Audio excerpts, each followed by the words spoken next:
오늘 함께 나누실 말씀은 요한계시록 12장입니다.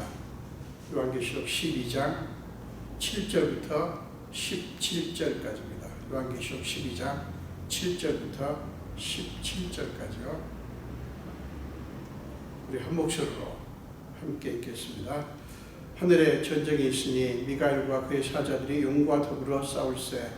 용과 그의 사자들도 싸우나 이기지 못하여 다시 하늘에서 그들이 있을 곳을 얻지 못한지라. 큰 용이 내쫓기니 옛 뱀 곧 마귀라고도 하고 사탄이라고도 하며 온 천하를 꿰는 자라. 그가 땅으로 내쫓기니 그의 사자들도 그와 함께 내쫓기니라. 내가 또 들으니 하늘에 큰 음성이 있어 이르되 이제 우리 하나님의 구원과 능력과 나라와 또 그의 그리스도의 권세가 나타났으니 우리 형제들을 참소하던 자 곧 우리 하나님 앞에서 밤낮 참소하던 자가 쫓겨났고 또 우리 형제들이 어린 양의 피와 자기들이 증언하는 말씀으로써 그를 이겼으니 그들은 죽기까지 자기들의 생명을 아끼지 아니하였도다. 그러므로 하늘과 그 가운데 거하는 자들은 즐거워하라. 그러나 땅과 바다는 화 있을진저 이는 마귀가 자기의 때가 얼마 남지 않은 줄을 알므로 크게 분내어 너희에게 내려갔습니다 하더라. 용이 자기가 땅으로 내쫓긴 것을 보고 남자를 낳은 여자를 박해하는지라. 그 여자가 큰 독수리의 두 날개를 받아 광야 자기 곳으로 날아가 거기서 그 뱀의 낯을 피하여 한 때와 두 때와 반 때를 양육받으매 여자 뒤에서 뱀이 그 입으로 물을 강같이 토하여 여자를 물에 떠내려가게 하려 하되 땅이 여자를 도와 그 입을 벌려 용의 입에서 토한 강물을 삼키니 용이 여자에게 분노하여 돌아가서 그 여자의 남은 자손 곧 하나님의 계명을 지키며 예수의 증거를 가진 자들과 더불어 싸우려고 바다 모래 위에 서 있더라. 아멘. 네, 한 번 더 기도하겠습니다. 예수님, 부정한 종을 불쌍히 여기사 오늘도 하나님의 말씀을 선포할 수 있도록 세워주신 주님을 찬양합니다. 오 성령님이시여 제게 임하사 종의 입술을 성령의 불로 찢어주시고 정하게 하사 하나님의 말씀이 온전히 선포될 수 있게 해 주시옵소서. 감사드리고 예수 이름으로 기도합니다. 아멘. 네, 성도 여러분, 오늘 함께 공독하신 말씀으로 세상에서 그리스도인으로 사는 것이라는 제목으로 함께 은혜를 나누겠습니다. 여러분, 그리스도인은 이 세상의 역사, 이 세상에서 일어나고 있는 수많은 일들, 정치, 경제, 문화적인 변화, 그리고 사건과 사고들, 전쟁과 질병과 자연재해 등을 어떤 관점으로 보고 어떻게 해석하고 판단을 해야 할까요? 그 어떤 관점으로 보느냐, 그리고 어떻게 해석하고 어떻게 판단하느냐에 따라서 우리가 이 세상에서 살아가는 방식이 결정이 되기 때문에 이 문제는 굉장히 중요합니다. 레리 오스본 목사님은 세상에서의 그리스도인의 삶을 바벨론에서 그리스도인으로 살기라고 이렇게 표현을 했습니다. 그런 책을 쓰셨고요. 바벨론에서 그리스도인으로 살기. 그러니까 이 바벨론은 이 세상을 상징하는 것이죠. 여러분, 바벨론은 무엇을 의미하는 줄 아십니까? 당시 바벨론은 어떤 나라도 감히 대적할 수 없는 매우 강성한 제국이었습니다. 악명 높던 아수르의 공격에도 끄떡없던 남왕국 유다조차도 기원전 586년경에 바벨론에 의해서 망했고 수많은 백성들이 포로로 잡혀가는 그런 일이 일어났습니다. 바벨론은 예루살렘 성전을 처참하게 짓밟고 성전의 모든 성물까지 다 약탈을 해서 그 모든 것들을 바벨론의 신 우르닥 신전에 두었습니다. 바벨론은 이스라엘 민족의 자존감뿐만 아니라 그들의 신앙까지 무참히 짓밟았고 무력화했습니다. 그러니 당시 이스라엘 백성들의 절망감이 얼마나 컸겠습니까? 그 참담함이 얼마나 컸겠냐고요. 여러분, 바벨론은 영원한 악의 화신이고 악한 이 세상을 상징합니다. 우리가 이 세상에서 산다고 하는 것은 이스라엘 백성들이 바벨론의 포로로 잡혀가 사는 것 같기 때문에 세상에서 그리스도인의 정체성을 지키면서 사는 것은 결코 쉽지 않습니다. 본문은 그런 우리에게 이 세상을 살아가는 삶의 실상을 밝혀주기 때문에 매우 귀한 말씀입니다. 여러분, 오늘 본문은 하늘에서의 영적 전쟁과 그 결과로 이 말씀을 시작합니다. 7절부터 9절 말씀을 보세요. 하늘에 전쟁이 있으니 미가엘과 그의 사자들이 용과 더불어 싸울세. 용과 그의 사자들도 싸우니 이기지 못하여 다시 하늘에서 그들이 있을 곳을 얻지 못한지라. 큰 용이 내쫓기니 뱀 곧 마귀라고도 하고 사탄이라고도 하며 온 천하를 꿰는 자라. 그가 땅으로 내쫓기니 그의 사자들도 그와 함께 내쫓기니라. 여러분, 이 사실은 세상에서 믿음으로 살려고 몸부림치는 그리스도인들에게 큰 위안과 소망을 줍니다. 성경은 용과 그의 사자들이 이기지 못했고 하늘에서 있을 것을 잃고 내쫓겼다고 말씀합니다. 사랑하는 여러분, 우리가 끝까지 주목해야 될 것이 바로 이거예요. 놓치지 말아야 될 것이 바로 이 사실입니다. 용, 사탄이죠. 용과 그의 사자들은 패했습니다. 그리고 하늘로부터 이 땅으로 내쫓겼어요. 그때 하늘에서 큰 음성이 울려 퍼집니다. 10절과 11절입니다. 이제 우리 하나님의 구원과 능력과 나라와 또 그의 그리스도의 권세가 나타났으니 우리 형제들 참수하던 자, 곧 우리 하나님 앞에서 밤낮 참수하던 자가 쫓겨났고 또 우리 형제들이 어린 양의 피와 자기들이 증언하는 말씀으로서 그를 이겼으니 그들은 죽기까지 자기들의 생명을 아끼지 아니하였도다. 여러분, 10절과 11절 말씀이 증언하는 것을 잘 보십시오. 드디어 이제 하나님의 구원과 능력과 나라가 나타났다. 임했다. 그리스도의 권세가 나타났다. 형제들을 밤낮 참수하던 고수하던 자가 이 땅으로 쫓겨났다. 우리 형제들이 어린 양의 피와 그들이 증언하는 말씀으로 고수하는 자를 참수하는 자를 이겼다는 거예요. 사랑하는 여러분, 이것은 우리가 승리할 것에 대한 약속이고 찬양이에요. 우리는 반드시 승리할 것이라는 확신을 주는 거예요. 여러분, 12절 말씀을 보십시오. 그러므로 하늘과 그 가운데 거하는 자들은 즐거워하라. 이렇게 말씀합니다. 자, 사탄이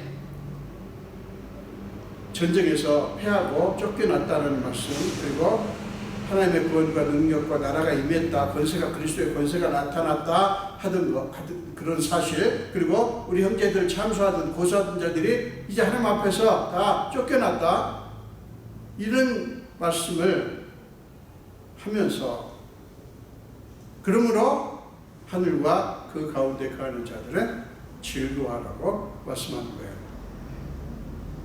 여러분, 즐거워하라는 말씀이 무엇을 의미하는 말씀일까요? 그것은 하나님이 필연적으로 이루실 우리의 미래를 아멘으로 받아들이고 우리가 이 땅에서 살지만 이 땅의 관심이나 관점에 얽매이지 말고 위의 것을 찾으라는 사랑의 권면이에요. 자, 골로새서 3장 1절부터 4절 말씀을 보십시오. 그러므로 너희가 그리스도와 함께 다시 살리심을 받았으면 위의 것을 찾으라. 거기는 그리스도께서 하나님 우편에 앉아 계시느니라. 위의 것을 생각하고 땅의 것을 생각하지 말라. 이는 너희가 죽었고 너희 생명이 그리스도와 함께 하나님 안에 감추어졌습니다. 우리 생명이신 그리스도께서 나타나실 그때에 너희도 그와 함께 영광 중에 나타나리라. 사랑하는 여러분, 보십시오. 우리가 얼마나 복된 존재입니까? 저와 여러분이 얼마나 복된 존재입니까? 우리에게는 위에 계신 분이 계시고 하나님 우편에 앉아 계신 분이 계시고 우리를 그리스도와 함께 감춰주시는 하나님이 계시고 결국에는 모든 것을 이기실 그리스도의 권세가 있습니다. 그런데요, 사랑하는 여러분, 우리가 이 땅에 사는 동안에는 우리가 반드시 인식을 하고 준비해야 될 것이 있습니다. 자, 12절 후반부를 보십시오. 12절 후반부입니다. 그러나 땅과 바다는 화 있을진저 이는 마귀가 자기의 때가 얼마 남지 않은 줄을 알므로 크게 분내어 너희에게 내려갔습니다. 마귀가 크게 분내어 쫓겨서 내려온 곳이 우리가 지금 살고 있는 이 세상이에요. 우리는 지금 이 세상을 그런 관점으로 보아야 하는 것입니다. 우리가 지금 살고 있는 이 세상은 마귀가 쫓겨나서 크게 분내어 쫓겨나 있는 곳이에요. 우리가 이 세상을 살아가면서 이 세상을 그런 관점으로 바라보아야 된다 하는 거예요. 그러나 여러분, 사탄이 분을 내고 이 땅에 내려와 있다 해서 우리가 겁먹을 것이 아니에요. 그러지 마십시오. 마귀는 이미 내쫓긴 존재일 뿐입니다. 쫓겨난 자예요. 여러분 13절 말씀을 보세요. 용이 자기가 땅으로 내쫓긴 것을 보고 남자를 낳은 여자를 박해하는지라. 땅으로 내쫓긴 사탄이 자기의 마지막 때가 가까운 것을 알고 길을 쓰고 남자를 낳은 여자를 박해할 것이라고 말씀하는 거예요. 남자를 낳은 여자는 뭡니까? 하나님의 자녀를 낳은 교회를 의미합니다. 여러분, 사탄이 그동안 얼마나 길을 쓰고 하나님의 구원 계획을 무산시키려 했는지 여러분 아시지 않습니까? 사탄은 아기 예수를 잡아 죽이려고 했고요. 예수를 십자가에 못 박아 죽였습니다. 그러나 하나님이 아기 예수를 애굽으로 피하게 하셨고 하나님이 십자가에 못 박히신 예수를 다시 살아나게 하심으로써 사탄의 계획은 완전히 실패했어요. 그러나 하나님의 교회를 말살시키려는 사탄의 시도는 아직 끝나지 않았다고 하는 게 지금 그 사실이 지금 우리가 이 세상에서 살아가는 그리스도인으로서 살아가는 그런 현실인 거예요. 사탄은 우리에게 약속된 하나님의 나라가 이루어지지 못하도록 완성되지 못하도록 마지막 때까지 방해할 것입니다. 사랑하는 여러분, 우리는 지금 바로 그 시점에 살고 있어요. 마귀가 최후의 발악을 하고 있는 시대에 살고 있는 거예요. 마귀는 못 먹는 감 찔러나보자는 식으로 이리저리 분주하게 휘젓고 다니며 온갖 방법으로 교회와 하나님의 자녀들을 괴롭게 할 것입니다. 우리는 당연히 힘이 들고 거의 겁이 날 수밖에 없습니다. 그래서 겁을 집어먹고 마귀에게 굴복하는 사람들이 점점 늘어나는지 모릅니다. 그러나 사랑하는 여러분, 기억하십시오. 마귀가 아무리 우리를 핍박을 한다 할지라도 마귀는 이길 수 없습니다. 왜 그렇습니까? 하나님의 특별하신 역사하심 때문이에요. 하나님께는 마귀가 도저히 막을 수 없는, 방해할 수 없는 구출 작전이 있기 때문이에요. 자, 첫 번째로는 14절입니다. 자, 14절 보세요. 그 여자가 큰 독수리의 두 날개를 받아 광야 자기 곳으로 날아가, 이 자기 곳은 하나님께서 예비하신 곳입니다. 날아가 거기서 그 뱀의 낯을 피하여 한 때와 두 때와 반 때를 양육받으매. 이렇게 말씀합니다. 하나님께서 독수리 두 날개에 그 여자를 태워 하나님이 준비하신 곳으로 데려가시는 거예요. 여러분 출애굽기 19장 4절 말씀을 보겠습니다. 출애굽기 19장 4절 말씀입니다. 내가 애굽 사람에게 어떻게 행하였음과 내가 어떻게 독수리 날개로 너희를 업어 내게로 인도하였음을 너희가 보았느니라. 그리고 신명기 32장 11절과 12절을 보겠습니다. 신명기 32장 11절과 12절입니다. 마치 독수리가 자기의 보금자리를 어지럽게 하며 자기의 새끼 위에 너풀거리며 그의 날개를 펴서 새끼를 받으며 그의 날개 위에 그것을 엎는 것 같이 여호와께서 홀로 그를 인도하셨고 그와 함께한 다른 신이 없었도다. 여러분, 독수리는 힘을 상징하고 날개는 보호하심을 의미합니다. 독수리의 날개 위에 엎는다는 것은 하나님께서 자기 자녀들을, 교회를 지키시고 보호하시고 인도하시고 돌보신다고 하는 것을 상징적으로 보여주는 거예요. 결국 어떻게 됐습니까? 마귀의 첫 번째 공격은 실패합니다. 여러분, 하나님은 그 여자, 모든 성도들, 교회를 의미합니다. 여자를 하나님이 예비하신 곳으로 데려가셔서 하나님이 예비하셨어요. 저와 여러분을 위해서 예비하신 곳이 있다고요. 그리고 데려가셔서 거기서 양육을 받게 하신다고 말씀합니다. 그리스도인들은 거기서 안전하게 거하게 될 것이지만 양육을 받게 된다는 말씀이에요. 여러분, 왜 양육이 필요합니까? 그것은 우리를 성숙하게 하는 거예요. 우리는 지금 이 땅에 살면서 양육을 받고 성숙해 가는 과정 가운데 있는 것입니다. 왜 성숙해야 됩니까? 그래야 마귀를 대적할 수 있기 때문이에요. 여러분, 물론 양육 과정은 쉽지 않습니다. 그 과정 속에는 우리의 본성을 거스르는 것들이 많기 때문이에요. 하나님이 우리를 양육하시는 과정에는 고난이라는 과목도 있습니다. 그러나 여러분, 그것은 양육 과정의 교과 과목일 뿐 결코 우리를 위험에 빠뜨리고 망하게 할 수 없어요. 그렇기 때문에 그 모든 것을 참고 견딤으로 하나님의 양육을 기꺼이 받는 것이 우리가 이 땅에 사는 동안 해야 될 일입니다. 여러분, 사탄은 이제 두 번째 공격을 시도합니다. 15절입니다. 여자의 뒤에서 뱀이 그 입으로 물을 강같이 토하여 여자를 물에 떠내려가게 하려 하되, 이렇게 말씀합니다. 말하자면 홍수로 멸하려고 하는 거예요. 홍수로 멸하려고 하는 거예요. 그 입으로 물을 강같이 토한다는 말은 사탄이 온갖 악독과 저주와 술수와 겁박과 거짓의 물을 쏟아부어서 거기에 휩쓸려 가게 한다 하는 그런 말씀이에요.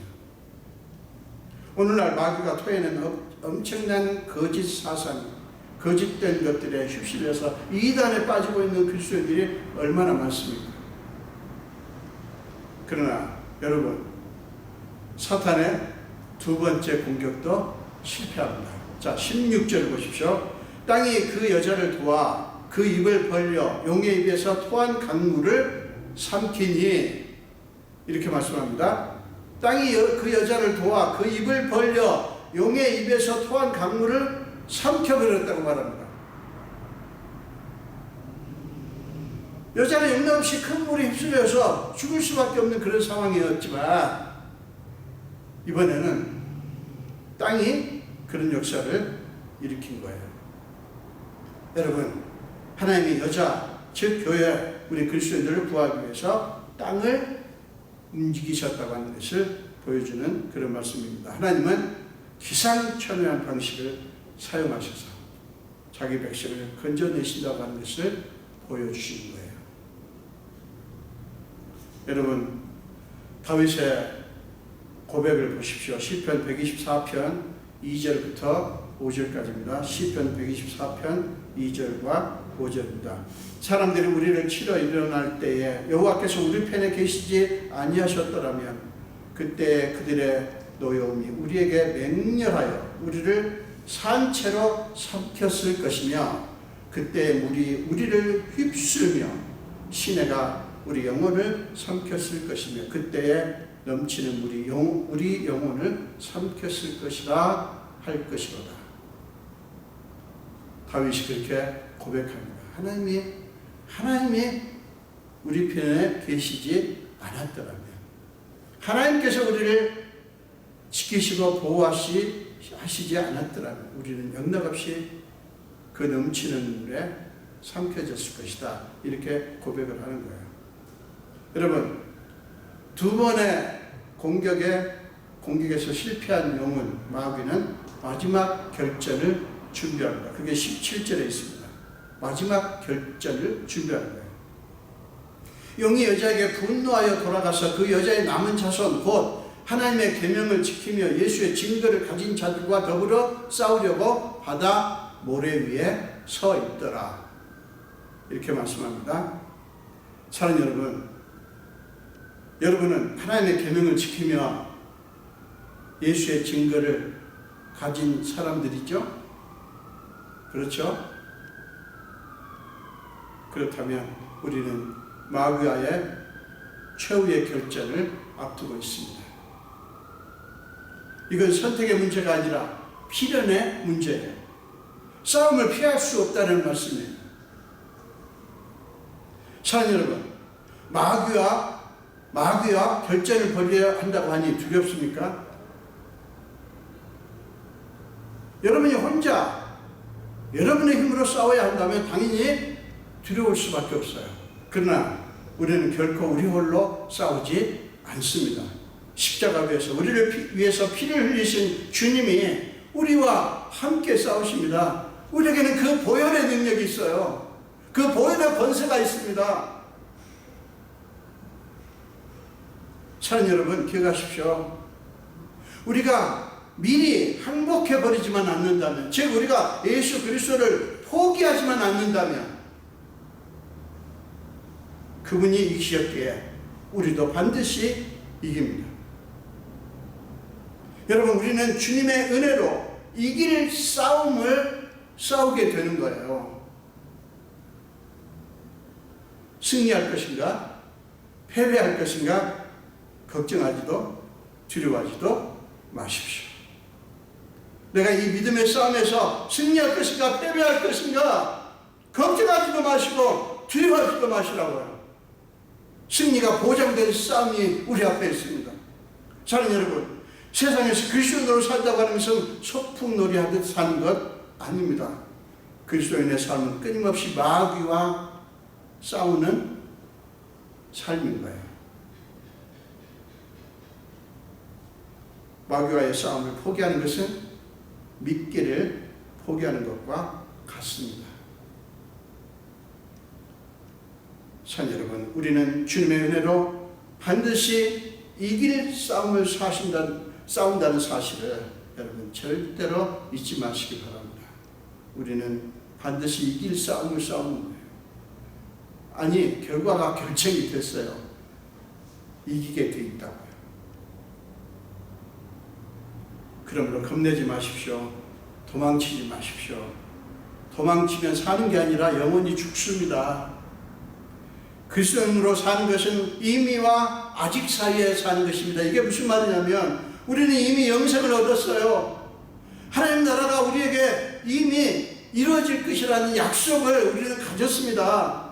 그렇지만 아직 이루어진 건 아니에요. 예수께서 재림하실 때 우리는 주님과 함께 그 나라에 들어갈 것이고 그때 하나님 나라가 완성이 될 것입니다. 그러므로 우리는 이 땅에 사는 동안에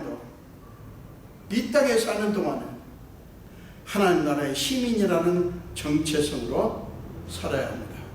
하나님 나라의 시민이라는 정체성으로 살아야 된다고요. 여러분, 빌립보서 3장 20절을 보십시오. 빌립보서 3장 20절입니다. 그러나 우리의 시민권은 하늘에 있는지라 거기로부터 구원하는 자 곧 주 예수 그리스도를 기다리노니. 자, 바울은 우리가 주 예수를 기다린다라고 말씀합니다. 그러면서 왜요? 우리의 시민권은 하늘에 있기 때문에.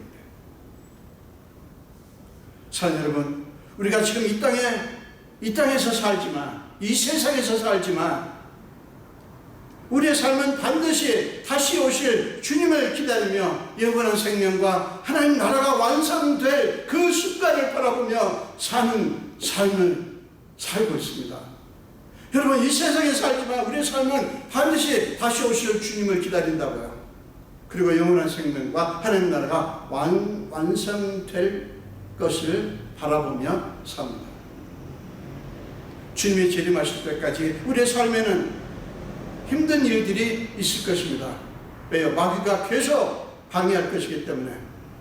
그러나 그것은 훈련의 과정이고 성숙되어가는 과정이고 주님 나라에 대한 소망을 새롭게 하는, 굳건히 하는 그런 기간이에요. 여러분, 이 세상에서 그리스도인으로 사는 것은 이미와 아직 사이에서 사는 것이기 때문에 예수 그리스도의 피와 그분의 말씀으로 날마다 믿음의 싸움을 싸울 수밖에 없어요. 아니, 싸워야 해요. 그렇기 때문에 우리는 이 세상에 취해서 이 세상에 푹 빠져서 살 수 없어요. 사랑 여러분, 우리가 이 세상에 사는 동안 깨어있어야 하는 까닭은 이 세상은 결코 우리의 영원한 집이 아니기 때문이에요. 사랑 여러분, 사는 동안에는 열심히 사십시오. 최선을 다해서 열심히 살자고요. 그러면서 사는 동안에 부어주시는 주님의 선물들을 다 받아서 누리시고 기뻐하십시오. 그러나 우리의 시민권은 하늘에 있다는 사실, 이 세상이 아니라 우리의 시민권은 하늘에 있다는 사실만을 잊지 마시기 바랍니다.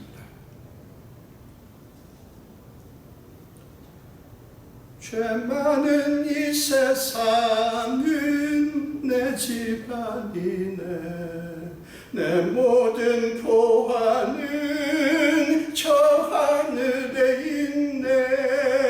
저 천국 문을 열고 나를 부르네. 나는 이 세상에 정들 수 없도다. 오 주님 같은 친구 없도다. 저 천국 없으면 난 어떻게 하나. 저 천국 문을 열고 나를 부르네. 나는 이 세상에 정들 수 없도다. 오 주님 같은 친구 없도다. 저 천국 없으면 난 어떻게 하나. 저 천국 문을 열고 나를 부르네. 나는 이 세상에 정들 수 없도다. 아멘. 기도하겠습니다. 예수님 감사합니다. 오늘 또 우리를 불러주시고 주님의 말씀으로 우리를 채워주셔서 감사합니다. 우리는 이 땅에 살면서 주님이 잘 아시다시피 이 땅에 취해서 푹 빠져서 이 땅의 것이 때로는 너무 좋아서 이 땅에 영원히 살 것처럼 생각할 때가 많습니다. 그러나 우리의 나라는 따로 있으며 우리에게 가장 좋은 선물은 따로 있음을 믿습니다. 우리가 사는 동안 이 세상을 하나님께서 말씀하시는 관점으로 보게 하시고 우리가 누구인지를 날마다 확인하며 하늘의 시민권을 둔 자로 그 시민권자답게 살게 하여 주시옵소서. 감사드렸고 예수님 이름으로 기도합니다. 아멘.